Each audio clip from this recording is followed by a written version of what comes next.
Mutiara Hikmah Official, menyingkap hikmah di balik sunnah.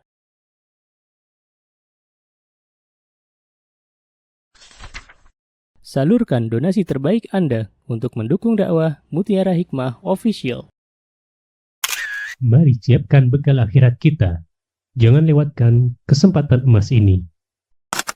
Ayo kita berkontribusi dalam program pembangunan Masjid Mutiara Hikmah yang dibina langsung oleh Ustadz Hanan Yasir MA dan Ustazah Imro'atul Azizah.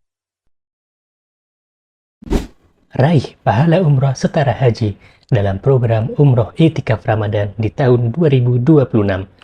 Perjalanan penuh makna, bimbingan penuh ilmu bersama Ustadz Hanan Yasir MA dan Ustazah Imro'atul Azizah. Tempat terbatas, daftarkan diri Anda sekarang juga. Jangan lewatkan sensasi umroh full faidah plus daurah fikih hijrah di bulan Syawal tahun 2026 bersama Ustadz Hanan Yasir MA dan Ustazah Imro'atul Azizah. Tempat terbatas, daftarkan diri Anda sekarang juga.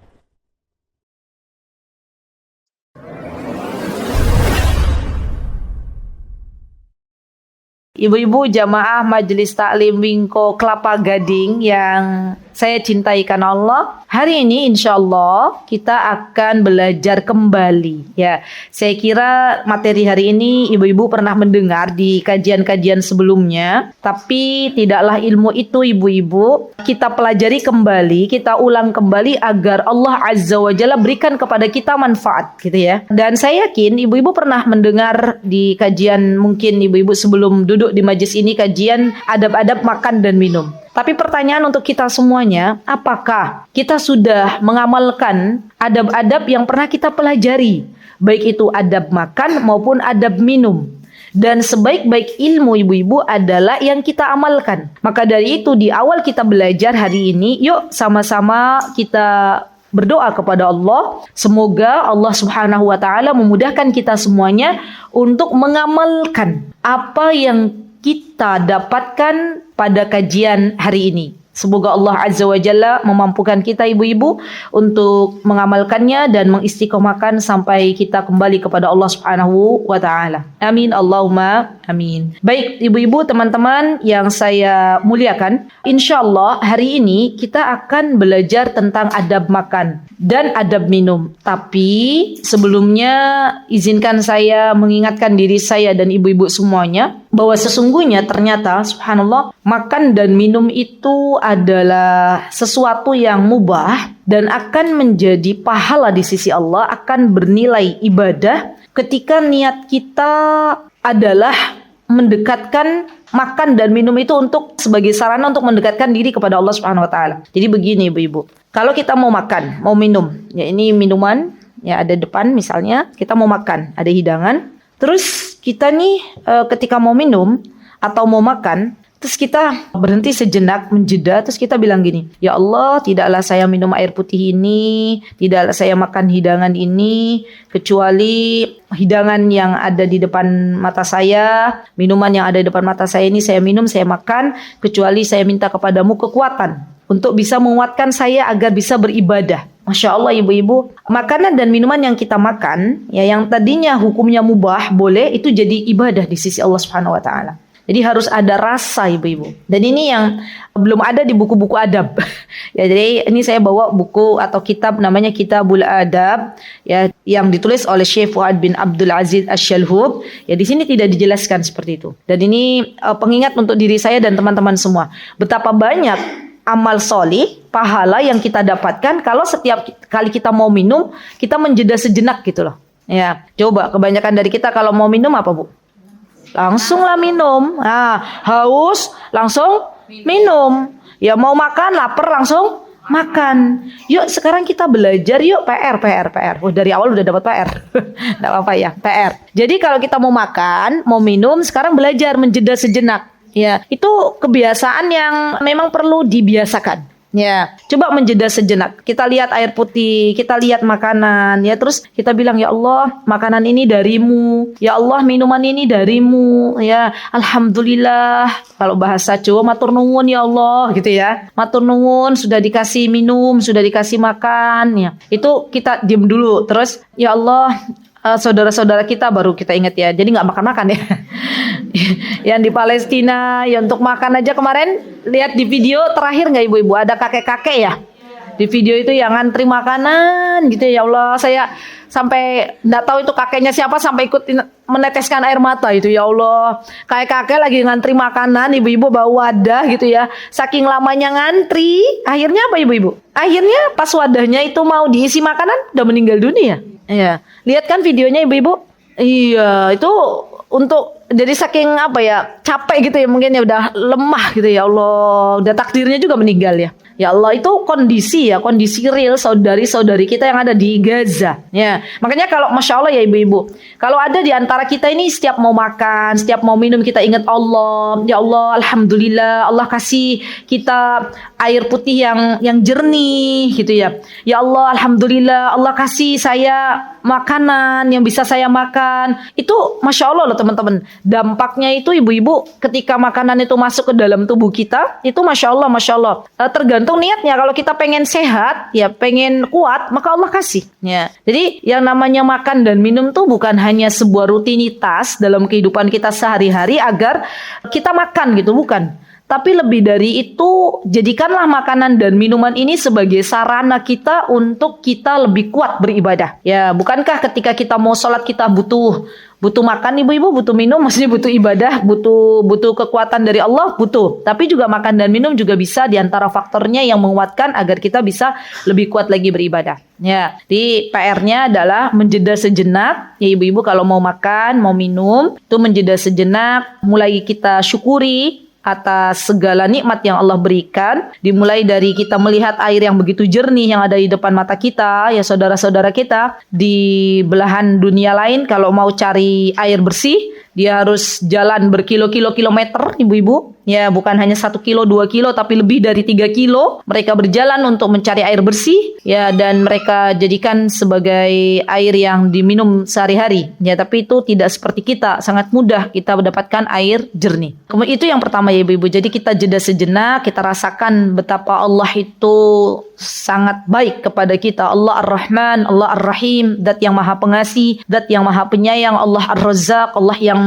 zat yang membagi-bagikan rezeki, ya telah memberikan kepada kita kesempatan untuk bisa makan dan minum, dan yang memberikan rezeki adalah Allah, ya. Baik, itu yang pertama. Yang kedua ibu-ibu, setelah air minum ini masuk ke kerongkongan kita atau makanan masuk ke kerongkongan kita, coba kita syukuri lagi. Alhamdulillah ya Allah, Engkau yang telah memudahkan saya untuk air ini masuk ke dalam tubuh saya. Ya, jadi saya pernah tuh ketemu sama jamaah di Masjid Firdaus kalau tidak salah. Waktu itu lagi membahas Kitabul Jami', bahas masalah makan ya. Jadi wala tusrifu, janganlah berlebihan makan itu. Ada ibu-ibu setelah saya selesai mengisi kajian, Mbak Tias mendekati saya. Kata beliau, Ustazah, saya itu pernah diuji oleh Allah dengan sakit, kata beliau, di mana waktu itu mulut saya, lisan saya itu tebel katanya, nggak ada rasa dan tuh sariawan banyak banget gitu. Dan untuk minum air putih itu tuh ya susah lah untuk minum itu gitu ya, Masya Allah. Jadi Masya Allah kata-kata beliau, iya ternyata kan waktu itu saya bilang bersyukur, Alhamdulillah air minum ini bisa masuk ke tenggorokan, ke kerongkongan. Kata beliau, ya betul, memang kita harus mensyukuri itu gitu loh. Akan terasa itu adalah sebuah nikmat, manakala Allah pernah kasih ujian ke beliau gitu ya. Betapa sulitnya air ini sampai ke tenggorokan beliau, sampai ke kerongkongan beliau gitu loh. Ya kita yang pada sehat-sehat walafiat mungkin biasa-biasa aja ketika air minum ini masuk ke kerongkongan. Tapi bagi hamba-hamba Allah yang pernah diuji dengan penyakit yang Masya Allah, itu masuk ke kerongkongan tuh luar biasa ibu-ibu. Ya bisa masuk makanan atau minuman sampai ke kerongkongan tuh adalah nikmat dari Allah Subhanahu wa Ta'ala. Dan itu yang harus kita syukuri. Semakin kita bertambah bersyukur kepada Allah, maka Allah akan tambah lagi nikmat. Ya ini yang perlu kita syukuri. Gitu ya ibu-ibu ya. Ya saya ajak ya diri saya dan teman-teman semuanya untuk menjadi hamba Allah yang lebih bersyukur kepada Allah Subhanahu wa Ta'ala. Baik. PR-nya sudah ditulis. Pertemuan terakhir ada PR apa mboten? Ada. Nah, ada PR. PR-nya apa? Pertemuan terakhir. Bawa pena atau buku dikasihkan ke teman. Pada bawa nggak? Nggak bawa. Lah PR-nya dikerjakan nggak? Langsung pada lihat tasnya. Ada berapa balpenku yo? Ibu-ibu ya. Ada berapa ini? Siapa yang mau balpen? Nih ada yang mau balpen, yang nggak bawa balpen? Ada. Ibu bawa balpen nggak? Banyak ibu tuh balpennya, masya Allah, Allahumma barik. Yang nggak bawa balpen bilang, nih saya kasih balpen, atau ibu tuh mau kasih balpen tuh, mau ngerjain PR ya. Ada yang nggak bawa balpen? Karena tadi cepet sampai lupa alat tulisnya nggak dibawa. Ada? Nggak bawa mbak? Semua bawa balpen? Masya Allah.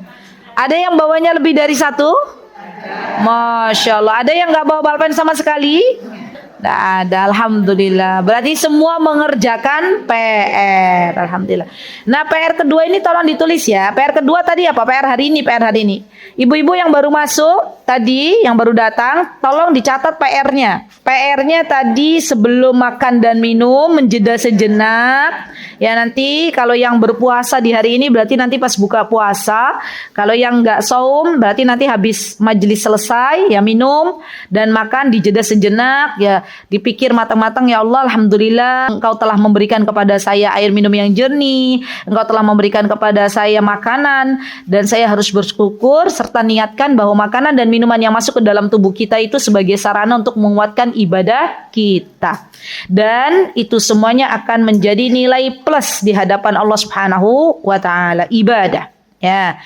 PR-nya dicatat dan dikerjakan insya Allah. Baik, setelah kita bersyukur kepada Allah atas segala nikmat yang Allah berikan, dan setelah kita berusaha untuk menjeda apa yang kita niatkan makanan untuk Allah, maka diantara syukur kita kepada Allah, ibu-ibu, adalah kita laksanakan adab-adab yang telah diajarkan oleh Nabi kita Muhammad sallallahu alaihi wasallam. Baik, di antara adabnya kita sebagai orang-orang beriman ketika mau makan dan minum maka pastikan makanan dan minuman yang masuk ke dalam tubuh kita itu halal.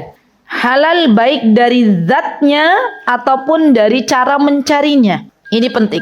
Bagi teman-teman yang dari TPQ ya Bunaya ada yang hadir? Ada. Ini saya belum sampaikan di sana. Ya, tambahan ya. Jadi, Masya Allah ya, mereka udah pernah belajar. Jadi, yang namanya makanan dan minuman itu ibu-ibu pastikan makanan dan minuman yang akan kita makan tuh halal.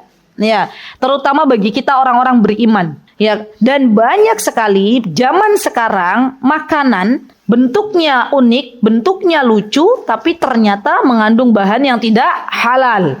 Ya, hati-hati juga dengan segala jenis makanan yang unik-unik itu, ya. Maksudnya kayak roti-roti yang sekarang itu kan bentuknya macam-macam. Ya, ada roti bentuknya apa? Animasi-animasi, ya itu tuh hati-hati. Dilihat dulu ini ada ininya enggak? Ada bahan yang tidak halalnya enggak? Ya, betul. Ada gelatin yang mungkin bukan sesuatu yang halal. Ya. Jadi kenapa kok kita harus makan makanan yang halal? Karena ibu-ibu, yang namanya makanan kalau tidak halal masuk ke dalam tubuh kita, maka itu akan menjadikan kita akhirnya malas untuk beribadah. Ya. Dan makanan dan minuman yang tidak halal masuk ke dalam tubuh kita, maka ini yang menyebabkan juga doa kita tidak diijabah oleh Allah Subhanahu wa taala. Jadi kalau ada di antara kita yang doanya kok belum diijabah-ijabah ya sama Allah, coba ya evaluasi diri kita masing-masing. Makanan dan minuman yang masuk ke dalam tubuh kita itu halal nggak cara mendapatkannya? Ya, dari jenisnya halal apa mboten? Nah, ini penting. Ya, jadi di antara adabnya adalah makanan dan minuman yang masuk ke dalam tubuh kita itu harus halal, baik cara mendapatkannya ataupun zatnya itu sendiri. Ya, dan hati-hati ibu-ibu, zaman sekarang ada banyak juga ya jajanan-jajanan ya untuk anak-anak yang itu ternyata dari zatnya itu sudah tidak halal lagi. Ya, dan biasakan kita itu kalau mau makan dan minum itu biasakan untuk membaca dulu, budaya membacanya ditingkatkan kembali. Ya, ya Allah, ini ternyata mengandung ini apa ya? Misalnya, oh ini ada apa gitu. Misalnya kata-kata asing, ya udah kita cari sekarang. Cari, oh berarti ini kandungannya seperti ini. Ya. Oh gitu ya Ustazah, iya. Ya. Dan ini perlu dibiasakan ibu-ibu. Karena kalau kita nggak membiasakannya, kita akan makan apa saja yang ada di depan mata kita. Padahal bisa jadi itu adalah sesuatu yang tidak halal. Ya. Dan makanan yang tidak halal juga dijelaskan di dalam Al-Quranul Karim. Ya, di antara makanan yang tidak halal adalah bangkai, gitu kan ya. Apalagi darah atau makanan yang mengandung jenis dari babi misalnya. Alkohol, ya, yang ada di kue-kue itu rum, nah itu juga hati-hati. Khamr, nah, sama, ya. Dan ini adalah sesuatu yang tidak baik untuk tubuh kita. Baik. Kemudian yang kedua, ibu-ibu, Rasulullah Shallallahu Alaihi Wasallam dan Allah Subhanahu Wa Taala berfirman, ya, dalam surah Al-Mu'minun, Allah Subhanahu Wa Taala berfirman, apa kata Allah Subhanahu Wa Taala? A'udzu billahi minasyaitonir rajim. Bismillahirrahmanirrahim. Ya ayyuhar rusulu kulu minat thayyibati wa'malu shalihan. Inni bima ta'maluna alim. Allah Subhanahu wa taala memerintahkan kepada Rasul-Rasul ya, dan juga memerintahkan kepada kita orang-orang beriman di dalam ayat lain agar kita makan makanan itu dari makanan-makanan yang baik. Ya, makanan-makanan yang baik. Makanan yang baik itu seperti apa? Ya, makanan yang baik itu adalah makanan yang bermanfaat untuk tubuh kita. Baik. Berarti segala makanan yang bisa memudaratkan tubuh kita itu bukan disebut thayyib. Thayyib, baik itu seperti apa? Baik itu adalah makanan itu ketika masuk ke dalam tubuh kita membawa manfaat, bukan sebaliknya membawa mudarat. Ya, contoh makanan yang membawa mudarat misalnya apa ibu-ibu? Dan itu kebanyakan, terlalu banyak, misalnya apa? Mie instan, seblak-seblakan, ya, boba-bobaan, nah, gula, Masya Allah. Gula, orang Indonesia sudah manis ya, Masya Allah, ditambah makan gula tambah manis. Ya, jadi gula itu ibu-ibu adalah ya makanan dari Allah Subhanahu wa taala, tapi tidak terlalu banyak kita konsumsi. Apalagi bagi panjenengan yang usianya sudah mulai menua. Ya, kalau pagi hari biasanya minum teh manis gula batu. Nah, sekarang diganti jadi wedang uwuh tanpa gula. Itu lebih sehat. Atau empon. Siapa yang biasa minum empon-empon di sini? Tahu empon-empon enggak? Wedang sereh, wedang salam, wedang jahe, wedang kenyunyit, kencur, gitu-gitulah. Ya, Masya Allah. Jadi dirubah. Ya, pola hidupnya itu harus sudah semakin sehat. Ya. Kalau dulu biasanya minumnya es-esan, sekarang panas-panasan. Ya. Kenapa? Karena es itu adalah sesuatu yang boleh, tapi tidak baik jika dikonsumsi berlebihan. Ya. Atau apalagi yang baik-baik itu thayyib. Yang thayyib itu misalnya buah juga ada yang nggak thayyib sebenarnya. Yang seperti apa buah yang nggak thayyib? Buah yang dia ditanamnya bukan pakai biji, ya, tapi pakai genetik, rekayasa genetik. Jadi panjenengan sekarang kalau makan buah ibu-ibu jangan dilihat bagusnya buah itu, ya. Tapi dia ada bijinya nggak? Ya, saya pernah mendengar dari Dr. Zaidul Akbar, kata beliau kalau kita mau pilih buah pilih yang ada bijinya. Zaman sekarang banyak nggak yang ada bijinya? Banyak, ya. Yang jelas yang ada bijinya itu jauh lebih sehat. Ya, daripada yang tidak ada bijinya. Ya, secara logika kalau nggak ada bijinya ditanamnya seperti apa? Dari mana? Gitu kan ya.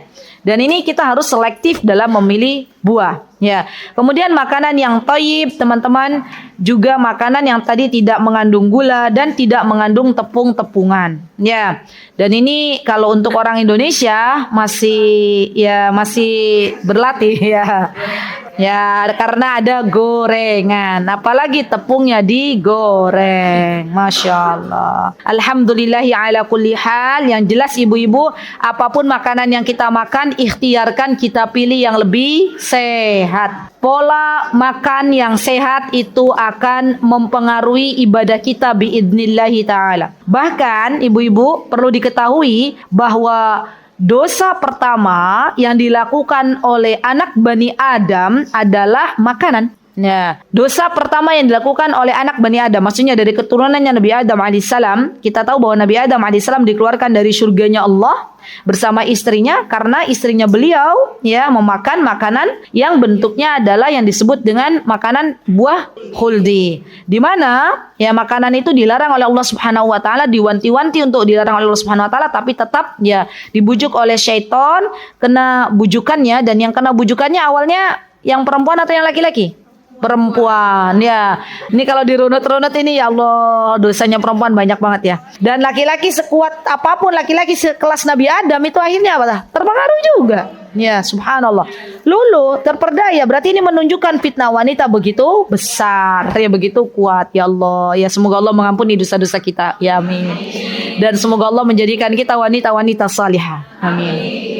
Jadi sekelas Nabi Adam aja terperdaya ya, Masya Allah. Dan itu dosa yang pertama dilakukan apa ibu-ibu? Makanan. Ya, makanya kalau mau makan tuh selektif ibu-ibu. Ya, saya pernah melihat juga ibu-ibu di salah satu tempat minuman yang menjual minuman tuh sekarang sudah ada, misalnya ada minuman apa, terus situ ada kayak coding gitu, ada kayak lambang. Minuman ini mengandung berapa banyak gula gitu. Alhamdulillah itu sudah ada. Ya.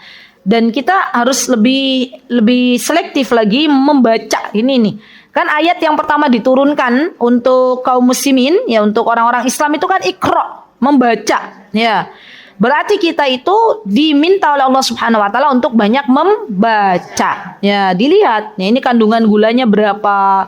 Ya, zaman sekarang banyak anak-anak kena gagal ginjal. Nggih mboten? Kena diabetes ya, kena penyakit-penyakit berat. Ya, di antara penyebabnya apa ibu-ibu? Gula, ya makanan dan minuman yang instan. Ya, semoga Allah Subhanahu wa taala menjadikan kita ibu-ibu yang repot sedikit tidak apa-apa, capek sedikit tidak apa-apa. Yang penting anak-anak kita ya kita siapkan bekal yang terbaik dari rumah masing-masing. Jadi ingat ya ibu-ibu, kita itu nanti akan dipertanggungjawabkan di akhirat. Ya, ketika anak kita menuntut ilmu, bekal apa yang dibawakan? Ya Allah, saya membawakan boba. Ya Allah, saya membawakan apa? Makanan dan minuman yang junk food gitu ya. Karena nggak pengen repot, nunul datang GoFood misalnya gitu ya. Dibawalah oleh anak-anak kita. Atau pengen lebih nggak repot lagi, misalnya ada ibu-ibu yang ngasih uang. Ya, Nina nanti beli ya jajan di sekolah. Nah, anak-anak belum tahu apa yang dimakan, apa yang diminum. Yang penting dikasih uang oleh ibunya, ya dijajankan dengan membeli makanan dan minuman yang nggak jelas apa kandungannya. Akhirnya ibu-ibu endingnya ketika anak ini sakit, ketika anak ini akhirnya naudzubillah min dzalik gagal ginjal, siapa yang menangis, siapa yang kecewa? Ibunya. Ya, jadi ini penting untuk kita sekarang belajar menjadi ibu yang cerdas, ibu yang baik. Minimal kita siapkan bekal untuk anak-anak kita dengan bekal yang terbaik. Ya, dimulai dari makanan dan minuman yang kita siapkan di rumah kita masing-masing. Baik, yang ketiga, ya tadi kan kita sudah belajar ya bahwa makanan dan minuman itu harus halal. Yang kedua harus thayyib. Ya. Yang ketiga adalah ketika kita makan, maka jangan lupa membaca doa. Ya, agar makanan kita lebih baik di hadapan Allah Subhanahu wa taala. Ya. Minum juga sama, kita baca doa. Makan dan minum kita baca doa. Doa yang dianjurkan oleh Nabi kita Muhammad sallallahu alaihi wasallam itu cukup simpel sebenarnya ibu-ibu. Apa doa yang diajarkan oleh baginda Rasulullah? Bismillah. Ya, ketika kita mau minum kita baca bismillah, itu artinya kita sedang menyebut nama Allah dan meminta tolong kepada Allah Subhanahu wa taala agar minuman ini bisa masuk ke dalam kerongkongan kita. Ya, jadi lagi minta tolong sama Allah. Dan makan juga sama, kita baca doa, dan doa yang dianjurkan oleh baginda Rasulullah SAW adalah bismillah, cukup. Ustazah, kayak ini kurang diurus kok nggak bismillahirrahmanirrahim gitu ya. Loh, yang diajarkan cuma bismillah, ya sudah kita cukupkan itu. Ya, karena ibadah itu tidak boleh menambah, tidak boleh mengurangi. Ya, kalau kita pengen ibadah kita diterima di sisi Allah, ya kita cukupkan dengan apa yang disampaikan oleh baginda Rasulullah Sallallahu Alaihi Wasallam. Kemudian di antara adab yang selanjutnya, ibu-ibu, kita sebagai orang-orang beriman, ya, tidak diperkenankan untuk memakai bejana atau wadah minum atau wadah makanan atau wadah minuman yang terbuat dari emas dan perak. Ya, itu mboten pareng. Jadi kalau nanti suatu hari kelak memang ada ustazah itu kan hanya untuk khusus kalangan raja gitu ya. Kita nggak pernah tahu ya apa yang disabdakan oleh Rasulullah SAW ini berlaku sampai hari kiamat. Bisa jadi nanti ketika emas itu sudah merata di mana-mana ada, perak sudah banyak orang punya, mungkin ya zaman yang akan datang akan ada gelas viral terbuat dari emas dan perak. Waduh. Ya kan bisa ya. Piring viral, ya. Kenapa viralnya? Karena bukan lagi terbuat dari tanah liat, ya bukan lagi terbuat dari kaca, melamin, keramik, tapi terbuat dari emas dan perak. Nah kita orang-orang beriman jangan ikut-ikutan, karena Rasulullah SAW beliau melarang kita untuk memakai bejana atau wadah yang terbuat dari emas dan perak. Apa kata Rasulullah SAW? La tashrabu fi aniyati dhahabi wal fiddah. Ya kata Rasulullah, janganlah kalian minum dari bejana atau wadah yang terbuat dari emas dan perak. Wala ta'kulu fi sihafiha. Dan jangan pula kalian makan dari piring ya yang terbuat dari emas dan perak. Fa innaha lahum fid dunya walana fil akhirah. Kata Rasulullah, "Hei orang-orang beriman, bersabar dulu sebentar. Wadah atau bejana yang terbuat dari emas dan perak ya di dunia itu untuk orang-orang yang tidak beriman. Nah, untuk orang-orang yang beriman kapan kita bisa memakai bejana atau wadah yang terbuat dari emas dan perak, ibu-ibu? Di surga. Masya Allah, kita berdoa ya ibu-ibu, ya Allah, semoga Engkau berikan kesempatan untuk kita semuanya nanti di surga bisa merasakan seperti apa sih piring emas itu, gitu ya. Seperti apa sih gelas perak itu? Ya, insya Allah kita akan dapatkan. Ya, kalau Allah memberikan kepada kita kesempatan untuk masuk surganya Allah Subhanahu Wa Taala. Allahumma ja'alna min ahlil jannah. Amin. Ya Allah, jadikanlah kita semuanya calon-calon penghuni surga. Jadi di surganya Allah itu ibu-ibu piringnya dan gelasnya, ya wadah-wadah yang ada di surga itu terbuat dari emas dan perak. Dan kita diuji oleh Allah Subhanahu Wa Taala di dunia ini untuk sabar atau enggak, gitu loh. Ya kan? Sabar apa enggak? Ya jangan sampai kita enggak sabar akhirnya kita ikut-ikutan makan bejana yang terbuat dari emas dan perak. Baik. Bahkan yang lebih mengerikan lagi Rasulullah SAW pernah bersabda, apa kata beliau? Alladhi yashrabu fi ina'il fidda innama yujarjiru fi batnihi naro jahannam. Kata Rasulullah, seseorang yang minum dari bejana perak, dari gelas-gelas perak, itu sesungguhnya di perutnya akan diperdengarkan suara api neraka jahanam. Nih, naudzubillah summa naudzubillah. Ngeri kan ya ibu-ibu ya? Diperdengarkan. Naudzubillah. Maka dari itu nanti seviral-viral apapun ya, seviral-viralnya itu bejana dari perak dan emas, kita ndak usah ikutan. Ya, baik. Kemudian adab yang selanjutnya ibu-ibu, diantaranya adalah kalau makan dan minum itu kita sambil duduk. Nah ini yang penting ya, makan, minum itu duduk. Ya. Jadi kalau teman-teman kita mau makan dan minum, hendaklah kita jangan berdiri, tapi kita duduk dan kita mendapatkan pahala di sisi Allah Subhanahu wa Ta'ala. Masya Allah ya. Banyak di antara hamba-hamba Allah, ya semoga di sini tidak ada ya, insya Allah tidak ada, karena kita insya Allah sudah belajar dan kita mengamalkan ilmu yang telah Allah berikan kepada kita. Maka kalau kita makan cari tempat duduk dulu. Kalau kita minum duduk ya. Dan subhanallah ibu-ibu, ternyata ketika Rasulullah SAW memerintahkan kita makan untuk duduk, minum dengan duduk, itu banyak sekali manfaat untuk kesehatan kita. Masya Allah. Ya coba cari nanti PR. Ya dibuka PR-nya adalah dicari di sosial media, ya dicari di internet, manfaat makan dan minum dengan duduk. Sudah, manfaatnya apa? Nanti insya Allah ibu-ibu akan dapatkan bahwa ternyata ketika kita minum dalam keadaan berdiri itu saringannya terbuka, gitu kan ya. Ketika kita minumnya dalam keadaan duduk, saringan yang ada dalam tubuh kita tertutup, gitu ya, masya Allah. Dan itu lebih menyehatkan. Ada riwayat yang menjelaskan bahwa Rasulullah SAW pernah minum dalam keadaan berdiri, tapi itu khusus ketika beliau minum air zam-zam. Ya, nah kalau jenengan minumnya sehari-hari zam-zam, kayaknya enggak juga ya. Kayaknya lebih banyak minum air putihnya kan? Ya, makanya kalau minum air ya dan air yang kita minum sebagai tanda rasa syukur kita adalah duduk. Ya, Rasulullah SAW pernah bersabda, la yashrabanna ahadun minkum qa'iman, faman nasiya falyastaqi. Kata Rasulullah, janganlah sekali-kali salah seorang di antara kalian minum sambil berdiri. Kalau lupa, maka hendaklah dia memuntahkannya. Lupa, Bu, udah minum, ya lupa, ya tadi kita itu kadang suka terburu-buru, nggih mboten? Ya, haus cari air, minum, gluk gluk gluk gluk gluk, ya.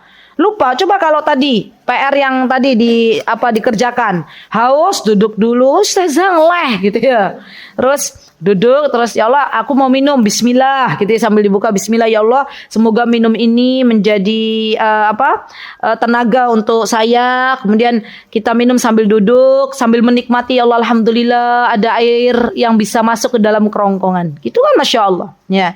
Dan masya Allah ibu-ibu ya, jangan sampai kita ini tahu ilmunya tapi kita justru menyengajakan gitu loh. Orang yang lupa aja dimuntahkan kata Rasulullah SAW. Gimana yang menyengajakan minum sambil berdiri? Ya, masya Allah. Baik. Kemudian ibu-ibu, untuk makan apalagi? Makan juga diperintahkan untuk duduk. Ustazah, apakah makanan yang diperintahkan itu kalau kita makan nasi saja? Tidak. Termasuk bahkan ya para ulama itu menjelaskan termasuk makan permen. Permen itu kan iya, saya pernah tuh membaca artikel, membaca fatwa, saya lupa tapi dari siapa ya, ada yang bertanya tuh ke ulama. Ya Syekh, gimana kalau makan permen? Kata beliau, permen itu kan makanan. Ibu-ibu, kalau kita belajar tentang definisi puasa, yang membatalkan puasa adalah segala sesuatu yang masuk ke kerongkongan, ya, dan itu disebut makanan. Nah, kita orang Indonesia kalau belum makan nasi belum disebut makan, ya. Padahal yang masuk semua ke kerongkongan kita itu disebut makan dan minum, ya. Makanya ibu-ibu kalau makan permen itu siap-siap tuh. Pas duduk, ibu-ibu baru makan permen. Ini kan sesuatu yang banyak loh. Di antara kita itu makan permen sambil jalan, ya. Ya, dan anak-anak akan mencontoh orang tuanya. Ya, orang tuanya makan permennya sambil jalan, anaknya makan permen sambil lari. Ya. Jadi gimana, Us? Ya udah, tadi ditenangkan dulu. Kalau memang mau makan permen, ya duduk. Ini lebih baik. Tapi nggak habis-habis, ya dikeletak permennya. Biar cepat habis. Ya, ojo dimut. Ya, langsung dikeletak biar cepat habis. Ya. Masya Allah. Ya, apalagi ibu-ibu yang sering kita temui di masyarakat kita ini. Nanti insya Allah di antara adabnya minum dan makan dengan tangan kanan ya. Tapi untuk masalah berdiri nih apa misalnya? Apa ya ibu-ibu misalnya ya? Oh ya, pas hajatan di sebuah gedung. Gedungnya mewah, makanannya warna-warni, tapi terkadang kursinya malah sedikit. Undangannya 1000, kursinya 100. Nah ini nih ibu-ibu, ini ujian, bener ujian. Ya. Ujian. Allah tuh sedang menguji kita. Kata Allah gini, fulana, hamba Allah, hambaku, kata Allah, kamu mau masuk gedung, tuh makanan enak, ya, yo bersyukur apa enggak, gitu ya. Ya, jadi bagi ibu-ibu yang mau menikahkan putra-putrinya, ya, yuk siap-siap. Ya, apa PR-nya? Siap-siap. Ya, kalau 1000 yang diundang berarti kursinya 1200. Loh, kok bisa Ustazah? Yang bawa anak yang penting kan orang bawa tangga nih. Ya, bawa anaknya kan harus duduk dia. Ya, jadi itu atau bawa pasangannya. Ya, itu harus dilebihkan. Ya, tidak apa-apa ibu-ibu, gedung itu nggak harus mahal untuk menikahkan putra-putri kita. Yang jelas di antara kita cara memuliakan tamu kita adalah menyiapkan kursi yang banyak. Ya, agar apa? Agar tamu kita bisa duduk ketika menikmati hidangan. Nah, ya bismillah. Ustazah, tapi kan kursi itu Ustazah biasanya kalau kita nggak satu paket tuh nggak disediain banyak sama yang punya tenda, yun boten nopo-nopo kita nyewa. Ya, sewa lagi dengan niat kita memuliakan tamu. Nanti Allah ganti dengan yang lebih banyak. Ya, apalagi misalnya Apalagi Bu, misalnya Bu. Dah, itu ya. Apalagi ya, minum. Sudah ya itu ya. Berarti termasuk makan es krim. Es krim yang ini loh. Makan es krim biasanya duduk. Enggak, anak-anak terutama. Dia harus kan duduk kalau jalan leweran. Oh, kadang ada yang sambil lari gitu ya. Ya kita biasakan nak duduk, makan duduk. Ya, baik. Jadi PR-nya ibu-ibu kalau mau makan dan minum pastikan kita duduk. Adab yang selanjutnya makan dan minumlah dengan tangan kanan. Ini penting, pakai banget. Ya, Rasulullah Shallallahu Alaihi Wasallam beliau bersabda, ya gulam, samillah wa kul biyaminik. Ya, wahai anak kecil, makanlah dengan mengucapkan bismillah dan makanlah dengan tangan kananmu. Minumlah dengan tangan kananmu. Karena syaitan minum dan makan dengan tangan kiri. Dan pastikan ibu-ibu kalau kita minum pakai tangan kanan. Insya Allah saya berbaik sangka kepada ibu-ibu semuanya. Ibu-ibu insya Allah sudah pakai tangan kanan ketika memakan. Tapi kadang ya nggak sering, kadang ya lupa kalau minum. Kadang pakai tangan kiri. Makanya kalau lihat teman kita minum pakai tangan kiri, sahabat yang baik itu mengingatkan. Dan yang diingatkan jangan marah, berterima kasih kepada yang mengingatkan. Matur nuwun gijeng, sudah diingatkan, gitu ya. Kan kadang ada orang sewot ya, misalnya tersinggung, ngapain toh diinget-ingetin gitu ya. Padahal itu sahabat yang baik sebenarnya. Ya. Dan subhanallah banyak ibu-ibu saya melihat orang-orang itu dengan santainya ya, terutama di pasar ya, ketika pas saya belanja gitu ya, itu minum tuh berdiri terus minum pakai tangan kiri ya. Dan pasar itu memang tempat yang paling banyak setannya ya. Jadi sangat mudah bagi setan untuk mengganggu anak Bani Adam. Jadi diingat-ingat kalau makan dan minum pakai tangan kanan. Apalagi kita sudah menjadi seorang penuntut ilmu, harusnya lebih bijak ketika makan dan minum. Ya dulu Rasulullah SAW ya, beliau ketika melihat ya ada seseorang yang minum dengan tangan kiri, beliau langsung menegur. Ya, dan ini diantara tanda baiknya Rasulullah SAW kepada para sahabatnya. Ya, di ibu-ibu yang saya cintai karena Allah, PR selanjutnya adalah kalau ada di antara teman kita yang masih makan dan minum dengan menggunakan tangan kiri, terutama masalah minum, maka tolong diingatkan. Ya, katanya mau menjadi bestie sampai surga. Ya, kalau pengen kita punya bestie, kita pengen masuk surga bareng, maka yuk kita bareng-bareng mengingatkan teman-teman kita untuk senantiasa taat kepada Allah Subhanahu wa taala. Baik. Kemudian di antara adabnya ya, setelah kita membaca basmalah atau tasmiyah, di dalam bahasa Arab itu tasmiyah itu membaca bismillah. Maka kalau kita selesai makan baca hamdalah. Hamdalah itu adalah alhamdulillah. Doa habis makan apa ibu-ibu udah hafal belum? Coba dibaca. Alhamdulillahilladzi at'amana hada wa razaqana ya min ghairi haulin minna wala quwwah. Ya masya. Alhamdulillahilladzi at'amani hada wa razaqanihi min ghairi haulin minni wala quwwah. Nah, itu doa setelah makan. Yang belum hafal dihafalkan. Mau ditulis? Oke, alhamdulillahilladzi at'amani hada. Alhamdulillahilladzi at'amani hada wa razaqanihi. Alhamdulillahilladzi at'amani hada wa razaqanihi. Saya tulis ya, Bu. Semoga bermanfaat. Alhamdulillahilladzi apa? At'amani hada wa razaqanihi min ghairi haulin minni wala quwwatin. Oke. Saya kasih rambut ya, Bu. Ya Ustazah, dari tadi kok botak gitu ya. Alhamdulillahilladzi at'amani. Karena kalau nulis sambil maharokati itu lama ya. Jadi kita tulis dulu gundul baru kita kasih rambut ya.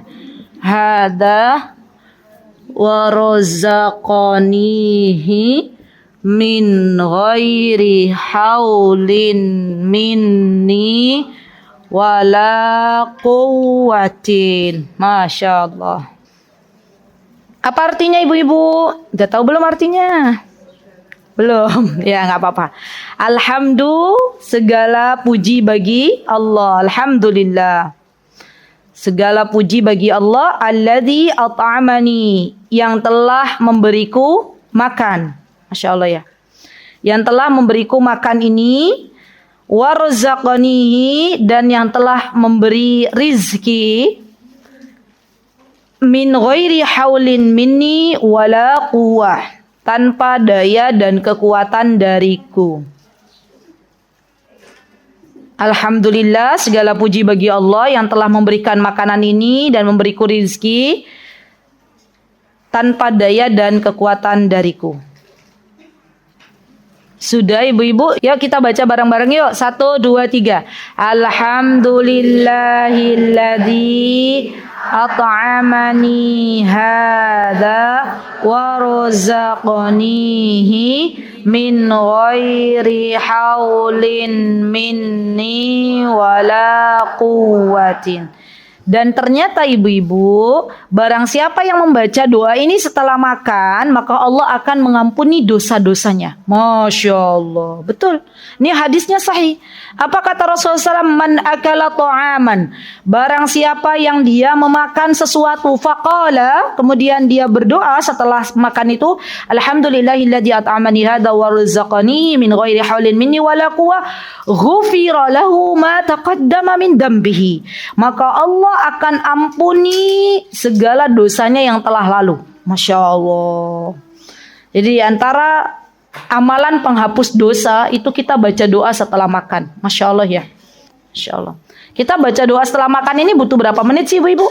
Coba. Berapa menit kita butuh waktu untuk baca doa ini? Oh, setengah menit. Setengah menit kata Mbak Tias. Setengah menit Bu. 1 menit kurang ya? Alhamdulillahilladzi at'amani hadza wa razaqani min ghairi haulin minni wala quwwah. 1 menit kurang ya? Oke, setengah menit kata Mbak Tias. Baiklah. Setengah menit tapi faidahnya banyak. Masya Allah. Nanti PR juga dipraktekkan ya. Baik. Ada lagi ibu-ibu doa selain ini, tapi saya ambil yang populer aja. Ya, jadi Rasulullah SAW juga kadang beliau berdoa, Alhamdulillahi katsiran thayyiban mubarakan fi ghairu mukfi wala muwadda' wala mustaghna anhu rabbana. Nah, ini nanti ibu-ibu PR-nya berat kalau saya minta ibu-ibu baca doa ini. Ya, doa yang biasa kita baca saja. Baik. Kemudian di antara adabnya ibu-ibu, ya, sebelum makan itu adabnya adalah cuci tangan, Masya Allah. Dan setelah makan cuci tangan. Di antara adab makan dan minum itu ternyata sudah diajarkan oleh baginda Rasulullah SAW, teman-teman. Ya sebelum datang COVID itu cuci tangan. Ya, kalau kemarin kita heboh cuci tangan pas ada COVID ya, itu karena ada sebab. Sebenarnya nggak ada sebab apapun ya. Kalau mau makan cuci tangan, setelah makan cuci tangan. Bahkan ada budaya di Indonesia kalau teman-teman lagi makan di daerah Sunda itu adanya kobokan. Ya, itu jangan salah itu. Ya pernah ada orang Mesir ya dihadirkan kobokan malah diminum.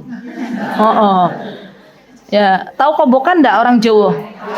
Oh Jawa juga ada ya kobokan ya? Oh ada. Itu tuh kan gunanya untuk cuci tangan ya? Sebelum atau setelah? Oh sebelum. Nah kalau orang nggak dikasih tahu, orang Mesir tuh pernah di Indonesia ke Indonesia, itu diminum. Dikiranya itu air, ya. Padahal itu kobokan, temennya bingung, ya. Dan kita juga harus paham ibu-ibu kalau memang mau ngasih air itu ya kita jelaskan ke tamunya, maaf ini kobokan namanya ya.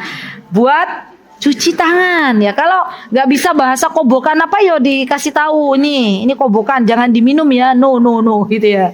Jadi subhanallah sampai kejadian seperti itu tuh berarti tuan rumahnya nggak ngasih tahu itu ya. Cuman disodorkan kobokan. Alhamdulillah kobokannya belum jadi cuci tangan temennya ya. Coba kalau kobokannya itu ya temennya habis cuci tangan ya, itu masya Allah jadi masalah ya. Jadi cuci tangan ini bagian dari apa yang dianjurkan oleh Nabi kita Muhammad SAW. Dan cuci tangan ibu-ibu ya itu juga bukan hanya setelah makan atau sebelum makan. Tapi Rasulullah SAW beliau juga membiasakan mencuci tangan beliau, masya Allah sebelum tidur dan setelah bangun dari tidur, masya Allah. Di beliau manna ma wa fi yadi ghamrun wa lam yaghsilu fa asabahu syai'in fala yalumanna illa nafsahu. Rasulullah memberikan kepada kita ya sebuah pedoman kalau kita mau tidur dan di tangan kita masih ada menempel sesuatu ya maka hendaklah kita mencucinya terlebih dahulu. Masya Allah. Jadi budaya cuci tangan itu ternyata budaya Islam. Masya Allah.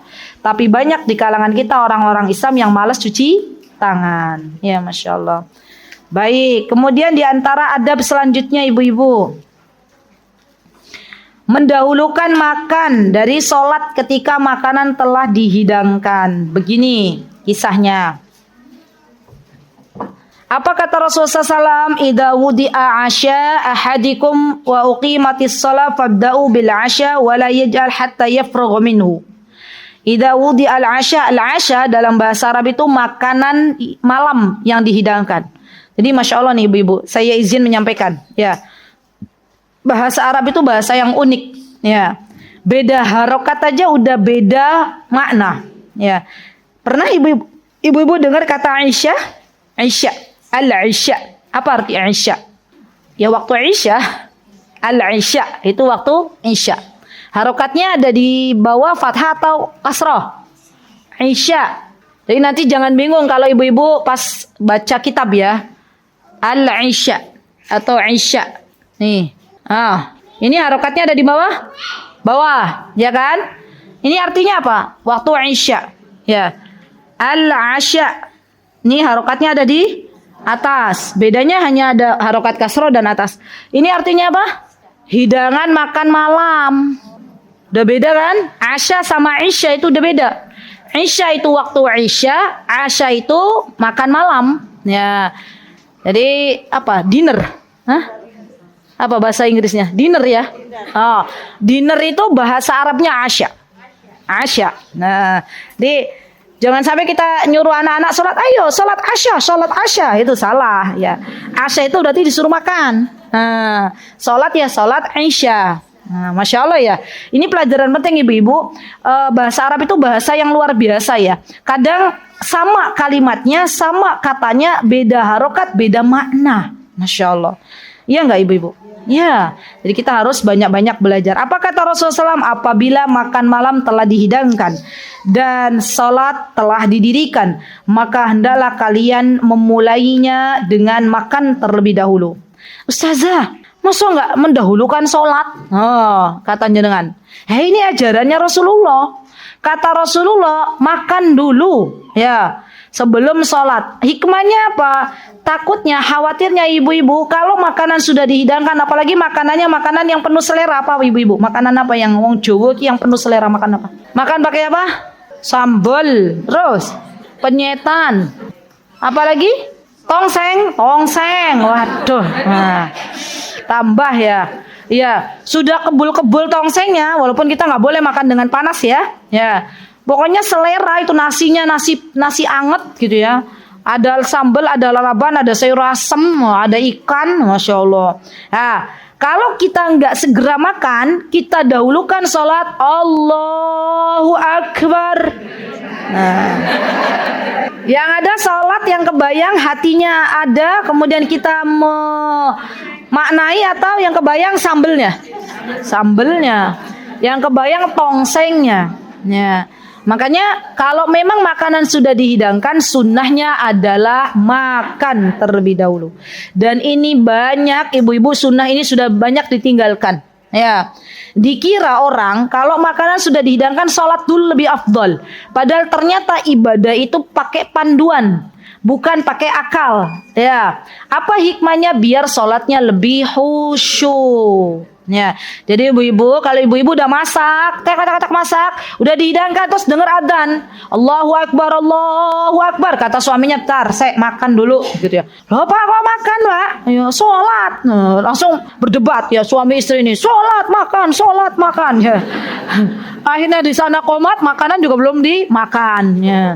Ya makan dulu ya, karena ini sunnahnya makan. Kecuali kalau ibu-ibu baru niris bawang. Nah, ya baru belum dihidangkan, baru apa konsreng ya, maka sholat dulu ya. Jadi syaratnya harus dihidangkan, sudah ada aromanya tercium ya, masya Allah.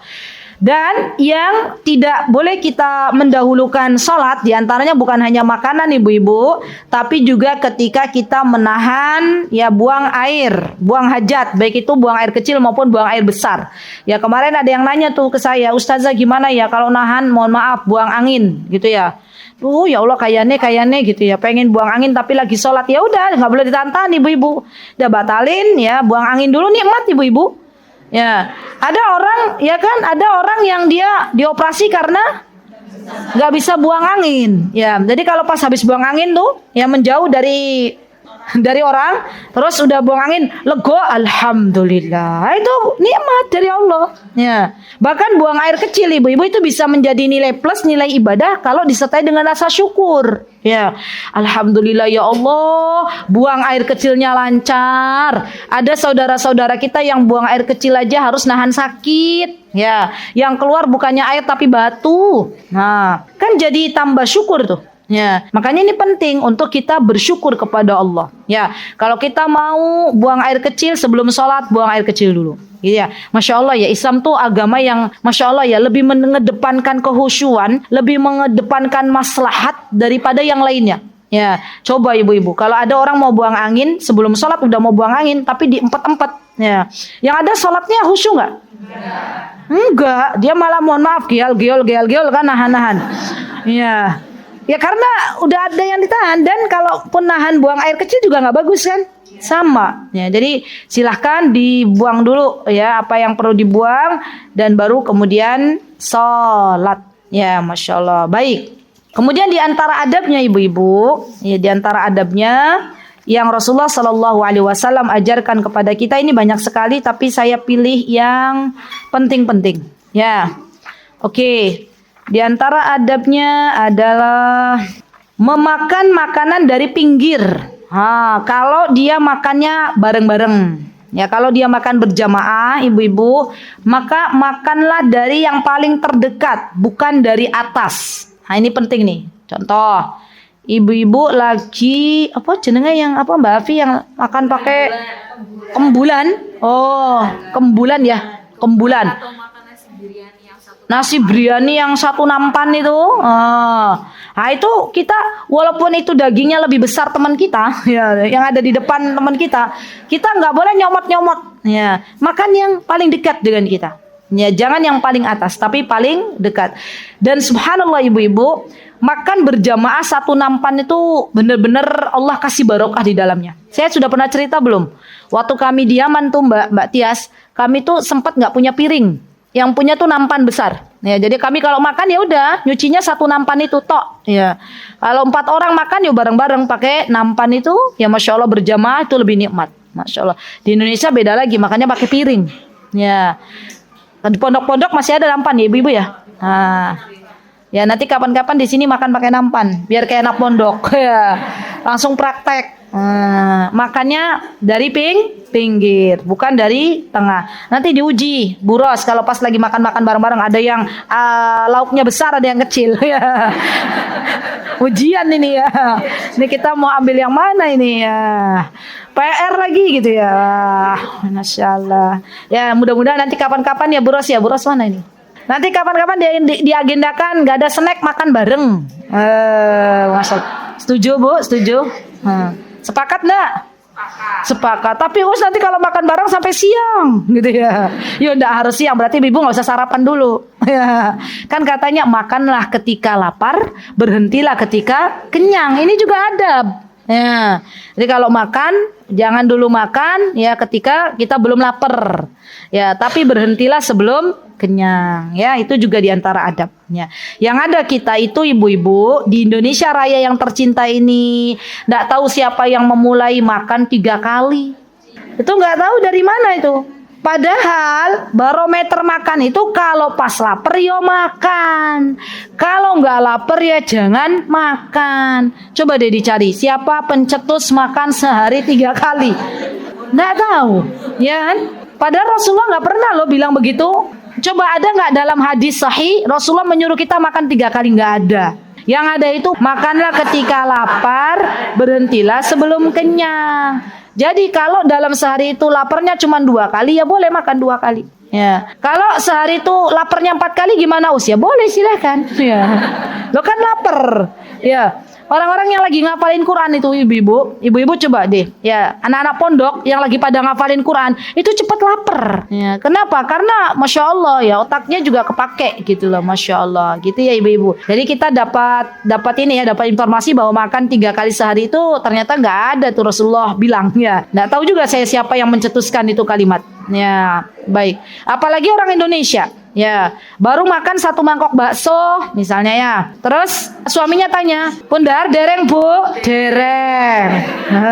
Padahal udah makan 1 mangkok bakso ya. Jadi pas di kajian snacknya bakso. Sampai rumah ditanya suaminya belum makan. Padahal yo bakso yo makan gitu ya. Baik. Kemudian di antara adabnya ibu-ibu ya ini disukai ya memakan sesuatu makanan setelah makanan tersebut tidak terasa panas. Ya, ini disukai oleh Nabi kita Muhammad SAW. Kata beliau, sesungguhnya makanan yang ketika kita makan bukan dalam keadaan mendidih, maka sesungguhnya hal seperti ini lebih besar barokahnya. Masya Allah.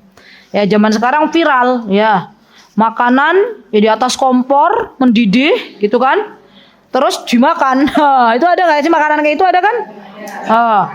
Hot plate ya namanya ya. Akhirnya yang ada apa? Yang ada giginya rusak. Ya. Itu kan hikmahnya kalau sering makan makanan terlalu panas, terlalu dingin, lambat laun giginya yang rusak. Ya. Jadi ternyata ajaran Nabi kita Muhammad SAW kalau makan dan minum tidak terlalu panas dan tidak terlalu dingin. Saya masih ingat ibu-ibu, kami mengajak makan salah satu warga Indonesia yang udah lama banget tinggal di Jeddah. Waktu itu mungkin ibu-ibu ada yang pernah ikut daurah di depan Hotel Espak itu zaman dulu, inget nggak?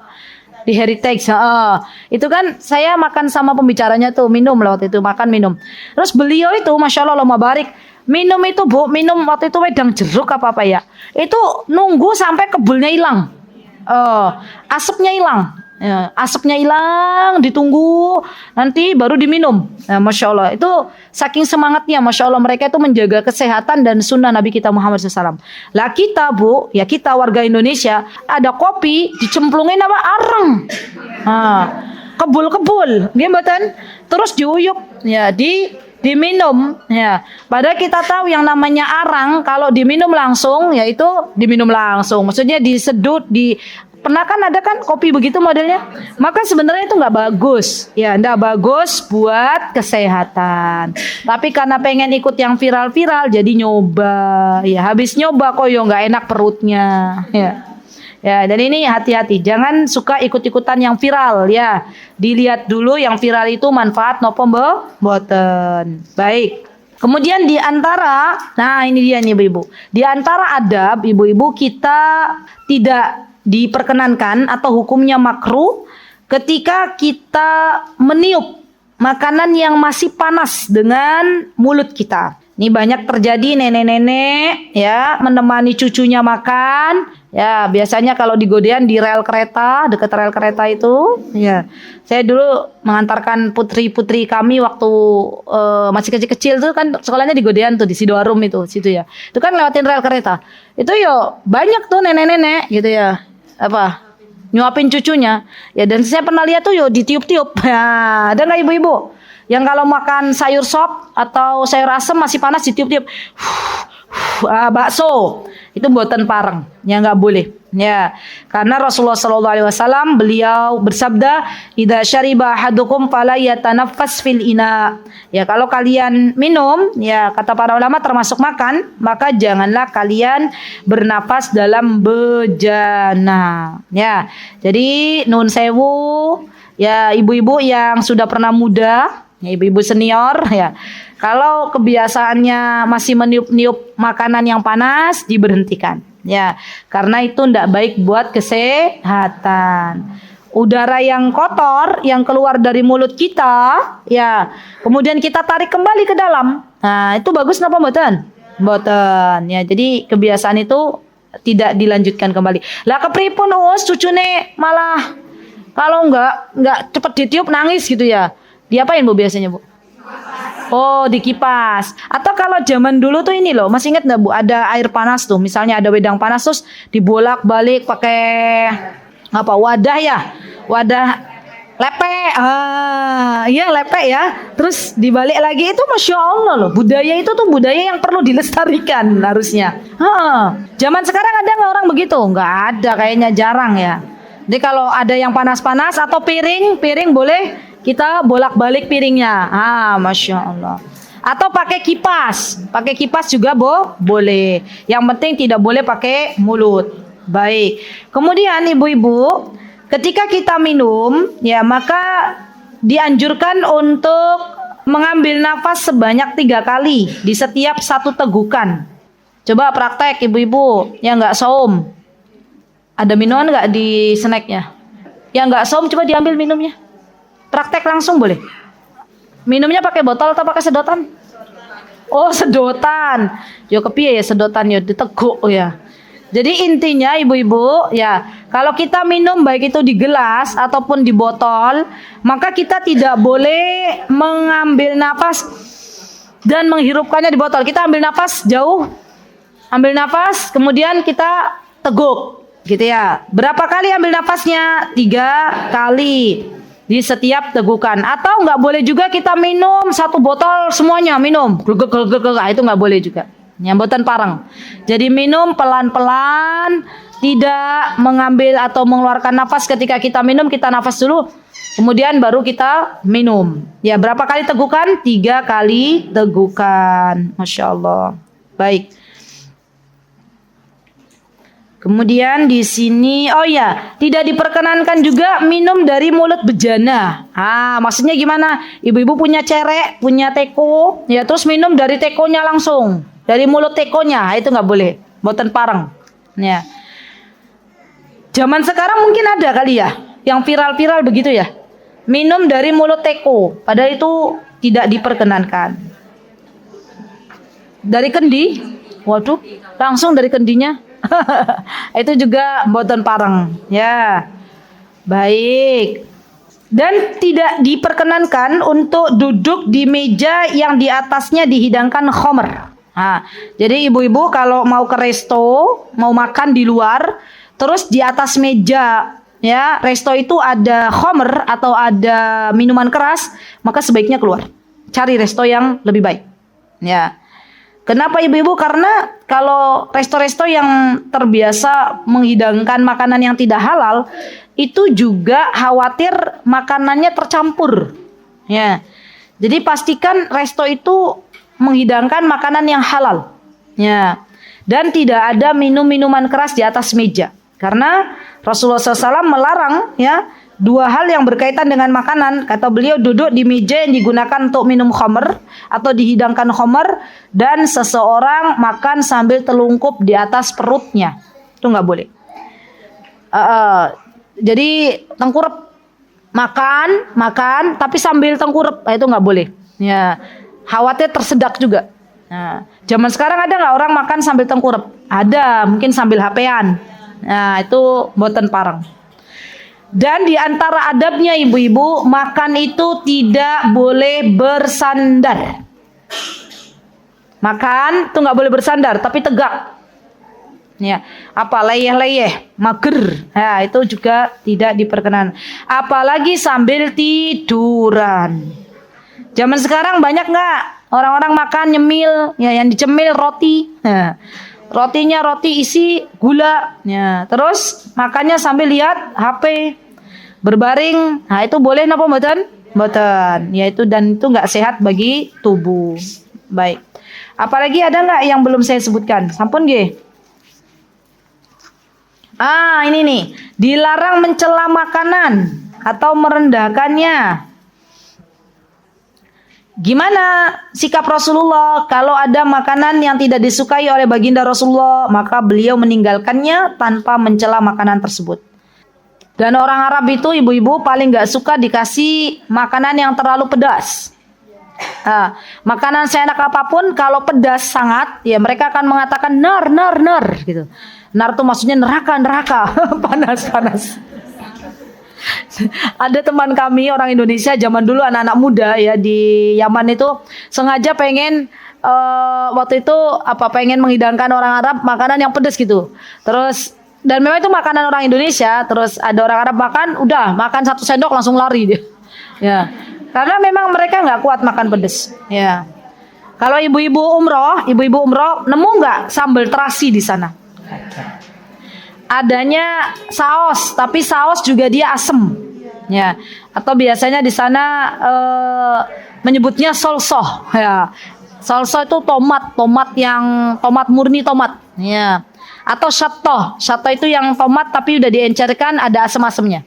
Jadi kalau ibu-ibu mau umroh, mau haji, ya, biasanya orang Indonesia ciri khasnya bawa sambel, ya. Karena di sana nggak ada sambal pedes, ya. Baik. Di antara adabnya ibu-ibu, ini nih penting juga nih.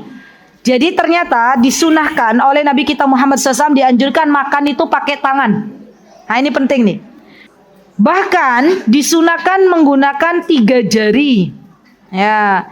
Tapi ya gimana kan makannya pakai nasi, 3 jari lamanya makan. Ya. Pernah ibu-ibu makan pakai 3 jari? Kayak orang Jepang itu kali ya. Tapi orang Jepang pakai sumpit ya. Jadi maksudnya porsinya loh yang masuk. Porsi makanan yang masuk kecil gitu ya. Itu pakai tangan. Subhanallah ibu-ibu. Setelah diriset ya, ada seorang ilmuwan meriset manfaat makan dengan tangan. Apa Bu? Hasilnya Bu?